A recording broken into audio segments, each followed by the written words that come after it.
Hello and welcome back.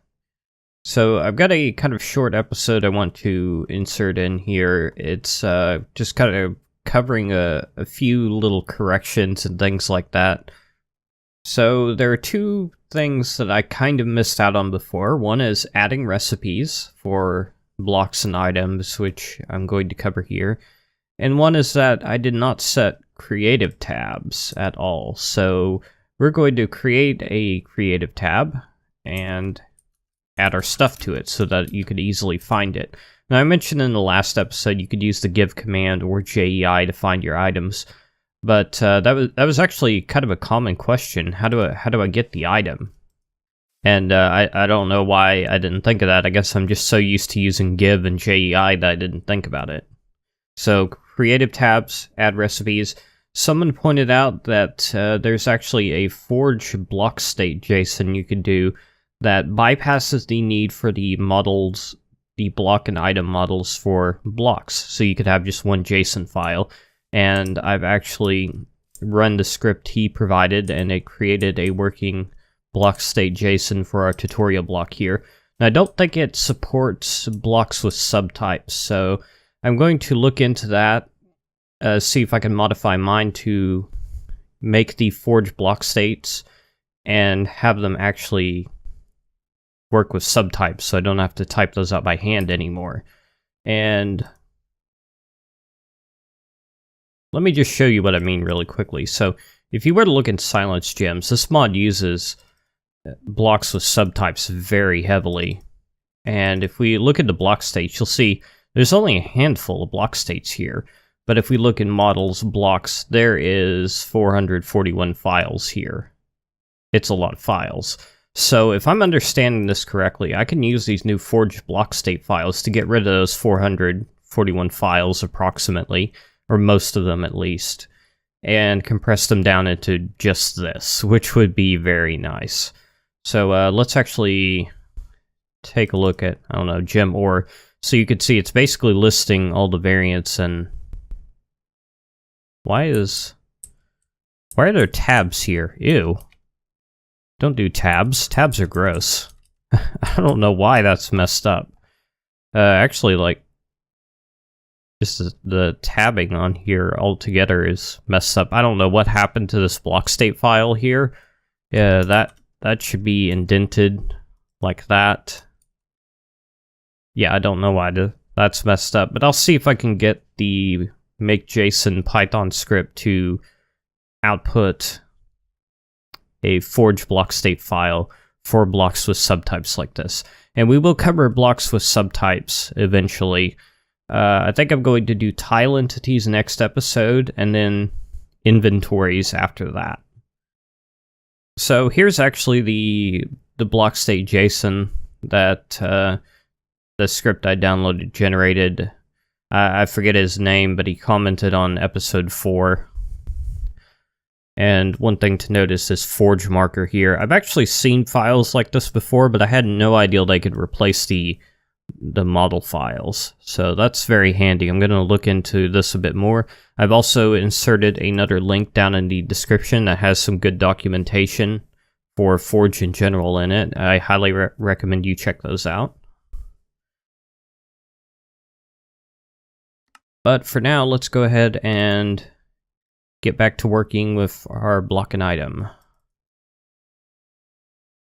So let's go ahead and do the block first. It's already got a constructor here, and we could set creative tabs in the constructor, or we can call it after we've registered our item. Either way works. Let me actually show, let's see, would it be under block? Okay, yeah. So in vanilla, the vanilla block class, this is where all the blocks are registered, and I may have shown this already, but they do something where they have, say, a constructor, and then they chain a bunch of method calls onto it. So for instance, it's setting the unlocalized name, setting the light level for the beacons, and you could set a creative tab using, yeah, here's an example right up there. And I forgot I have to increase the text size. But yeah, that'll kind of mess this up here. So you could chain a set creative tab call on there, and you could add the vanilla creative tabs if you want, but let's go ahead and create our own. So let's see, where do I want to do this? I normally just do it in the main mod class. And let's see. Yeah, I didn't prepare any of this code ahead of time, so just bear with me. Okay, there's what I want right there. And yeah, I have to increase the text size, don't I? Okay, so let's go to the bottom of our main mod class, and you could put this anywhere. I think in Gems, I actually made a class to contain the creative tabs because it has multiple tabs. We're just going to do a single one, so we could go ahead and just do it in the main mod class. So we're going to create a public static creative tabs, and just call it tab tutorial or whatever. We're going to assign it the value of a new creative tabs. And why don't we say tab plus... I'll just type it in. We're never going to reuse this. Okay, and now instead of ending it with a semicolon, go ahead and do an open brace, and we're going to override a method. It is public item stack get tab icon item. And in the past, in previous versions of Minecraft, you could only return a block or an item. Now you can do an item stack, which is very nice. So why don't we do our tutorial item? So let's do a new item stack of mod items dot tutorial item. And this is why we saved references to our item. It's so that we can quickly access it wherever we need it in our code. And now we just need a semicolon right down there. Organize imports to fix the errors, and that has added our creative tab. Just calling the constructor will add it. So now we have our tab, we can add things to it. So let's go back to block tutorial, and let's say set creative tab tutorial dot tab tutorial. It's a bit redundant, might have just called it creative tab or something, but it doesn't really matter. Just name it whatever makes sense to you. Now let's do the same for our item. Our item currently doesn't have a constructor. Let's go ahead and just add one.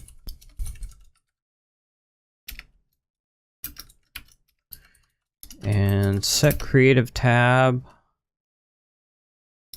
tutorial dot tab tutorial.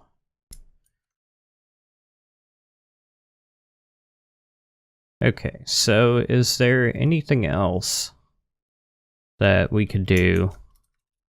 Okay, one more thing I would like to show. There's a way to change the max stack size. So we can, I think it's set max stack size. And we'll just say 64, that's the default, but just putting that in there to show you that you can change the stack size that way. And again, you could chain that method call in. But I usually just call them in the constructor. That makes sense to me. Okay, so why don't we go on to recipes? I could go ahead and show that it's added the creative tab, and actually it might be good to do that just to make sure everything is working. No, I didn't mean to do debug configurations. I think I may need to start recording at 30 frames per second again. This is... I think some of my previous videos were actually lagging a bit when Minecraft was running, but I'm not sure. It may have just looked that way in editing. I haven't actually reviewed the rendered videos that much. If you're wondering, I record the video with OBS, and I record my voice with Audacity. You can actually see I've got both of those open down here. And I think the latest version of OBS actually supports recording separate audio streams, so I could probably do my voice through OBS now, but this is how I've been doing it for a while. It works. So let's see, did we get our new creative tab? Oh, there it is. Okay, so we're actually missing a localization, and that is also missing a localization. But we've got a creative tab. So let's see, why is that kind of messed up there? Okay, so we probably could have put in our mod ID right there. Let's go ahead and do that. It's not strictly necessary, but I would rather have it in there. Tutorial.modID. No, let's do resource prefix. Okay. So now back in the localization file. Okay, so that should be item group dot tutorial :creative _ tab. We'll call it tutorial mods creative tab. Now let's leave the creative out. It's too long. Okay, so that should update that, which I changed the unlocalized name, so it should match that. We'll double check that in a minute. Minecraft takes too long to launch. So now why don't we add some recipes? So the way I typically do it is I have a function inside each block or class that gets called to add the recipes. You could add them anywhere really, just as long as it's done preferably after you've created all of your blocks and items. And let me actually check where I normally do this. Okay, so I do actually do it in the init phase. So again, blocks and items are added in pre-init, and then I'm going to add recipes in init.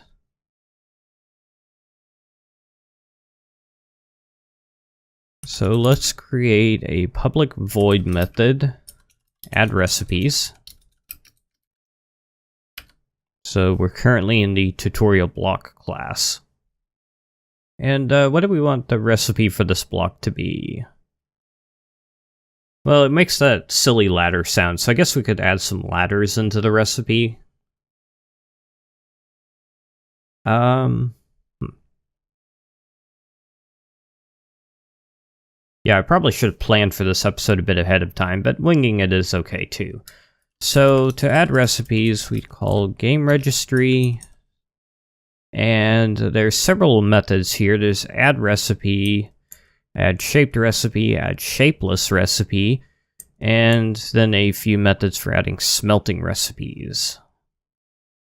So if you want to use the OR dictionary, you'll have to use add recipe and pass it in a specific type of object. If you don't need the OR dictionary, you can use add shaped or add shapeless. So let's go ahead and do one shaped and then one shaped OR recipe. So we're going to be doing gameregistry.add recipe, add shaped recipe. Our output will be a new item stack of this. And this is going to be the tutorial block instance. Notice this is not a static method, so this is actually going to be calling on modblocks.tutorialBlock. And now for the parameters. So for a shapeless recipe, you just list everything that it's being made with. For a shaped recipe, we actually have to give it a layout. So we're basically listing each row with one symbol representing different types of ingredients, and a space is an empty spot. So why don't we do like a wool block surrounded by 4 ladder blocks? So that's going to be space, we'll use L for ladder, space. And that's the end of the first row. So that's empty, a ladder, and then empty. The next one is going to be ladder, and let's use W for wool, and another ladder. And the final row is the same as the top row. And again, the spaces represent empty spots, and each of these strings needs to be the same length. If it's a 2x2 recipe, you can have 2 strings with 2 characters each. Just make sure they all are the same length. Now we need to tell it what L and W are, so we're going to list the character L. Notice that's single quotes because we're listing a character, not a string. And then we need to tell it what L is. So in this case, it is blocks.ladder.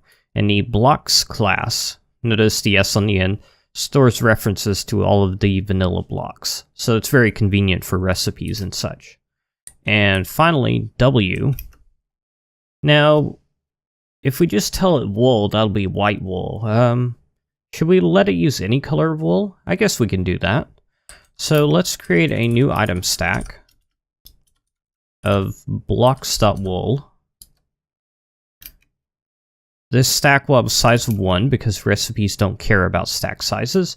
And the damage value is going to be OrDictionary.wildCard value. This tells it that we can use damage value, any damage value, so any type of wool will fit in. So this may seem like a lot to process, and let's actually get rid of that so we can see all of this. So again, you always list the output first. Then you list the layout of the recipe. So that's 2 to 3 strings typically. It could be 1 string as well if it's only a 1-row recipe. Then you have characters paired with either blocks, items, or item stacks. So in this case, L represents ladder and W represents any wool. Now let's go ahead and add another recipe in here. Let's do game registry, and we're going to use the add recipe. So this takes an iRecipe object. And iRecipe is an interface. Pretty sure. I don't know why I would have the I on the front otherwise. Yes. So you can actually implement this and add custom recipe types. And that is incredibly useful in some cases. I use it a lot. We're not going to be doing that here. We are going to be passing it a new shaped ore recipe. Now the shaped ore recipe works a lot like what we did up here. So we're going to give it a result, which we could just give it the block, but I'll stick with using an item stack. And then it just takes a variable number of objects. So we're going to lay it out in a very similar way.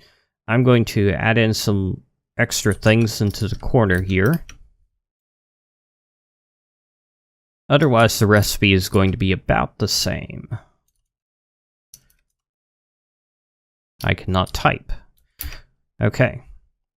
So let's go ahead and start it off the same way. L is blocks.ladder. W is we'll just tell it to use white wool in this case because I've already shown the wildcard value. And finally for dye, we're going to use the OR dictionary key for black dye. So I believe that is dye black. So as you can tell, the shaped OR recipe, the parameters you give it is pretty much just like when you're doing add shaped recipe, except you can, instead of just being limited to blocks, items, and item stacks, you can put in OR dictionary keys as well. And if you're not familiar with the OR dictionary, that's basically something Forge adds where it makes it easy to substitute items in through recipes. So, for example, say a mod adds a copper ingot. A lot of mods add copper. They can register that ingot in the OR dictionary as ingot copper. And if you were to add a recipe that calls for ingot copper, or like we've done dye black or whatever, it can use the items from that other mod without you having to know what that other mod is. So it's very convenient to use the OR dictionary, and a lot of my recipes are actually like that. They use a new shaped OR recipe. So finally, let's add a recipe to our item as well. So I'm going to create the same kind of method here. And let's see, game registry dot. Let's do a shapeless recipe for this one. So new item stack of this, same as before. Now, because shapeless recipes don't have a layout, we just have to list each ingredient. So why don't we say, I don't know, 2 bones. So because we want 2, we have to list it twice. And, new item stack of blocks dot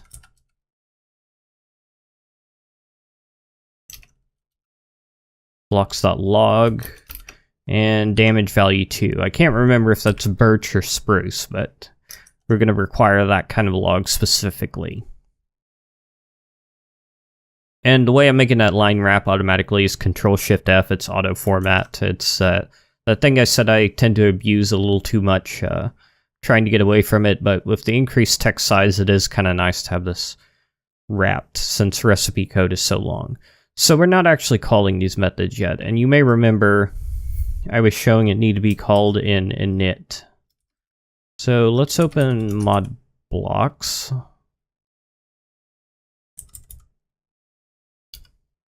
And, I guess we'll have to add a new function in here.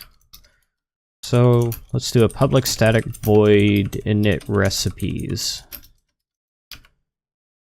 And we will call tutorial block dot add recipes. And do the same thing in mod items. Control-Shift-T for the open type dialog, very handy. Public static void init recipes. Tutorial item dot add recipes.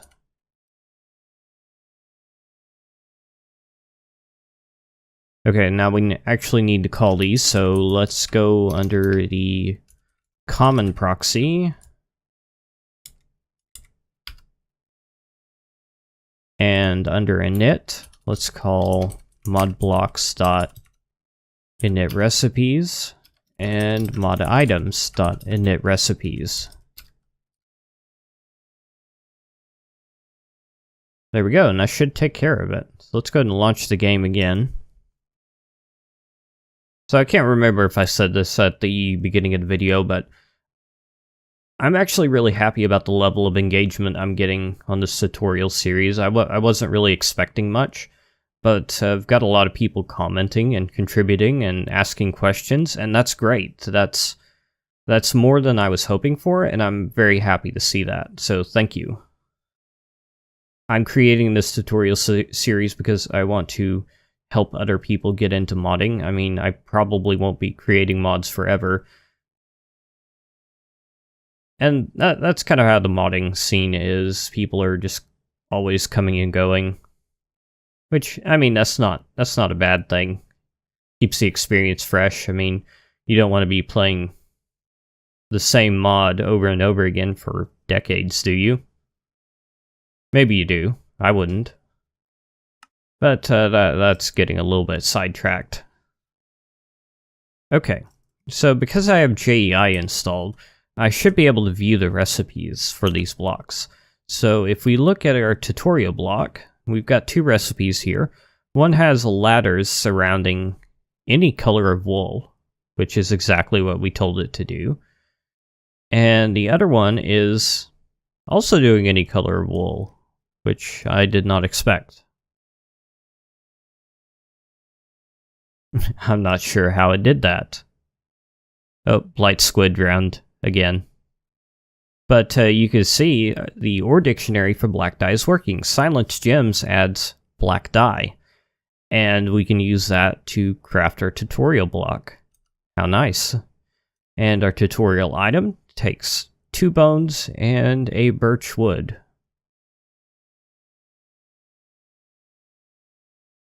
So we could actually try these recipes out, but if they're showing up in JEI, odds are they work.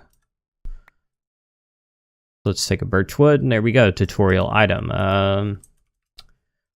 Let's try it with spruce. No good.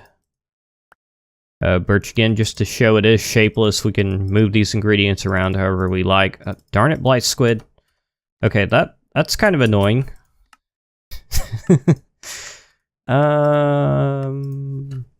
What's the ID for squid? There we go. Maybe that'll get rid of that message in a little while. Yeah, that's how we add recipes. And let's go ahead and check our creative tab again. So we got the localization going now. Tutorial mods tab. Awesome. So I think that's pretty much all I wanted to cover here. So we've got recipes and creative tabs. Alright, so next episode we'll do some kind of basic tile entity. I'm not quite sure what I want to do for that. By a basic tile entity, I mean one that just has a tile entity, not an inventory or a container or anything like that. And the episode after that, we're going to do an inventory that's similar to a furnace. But it's going to behave a little bit differently. I've got an interesting ideal for that, and we'll see how that works out. So thanks for watching this video. I hope you enjoyed it. I hope you learned a few things, and I'll see you next time.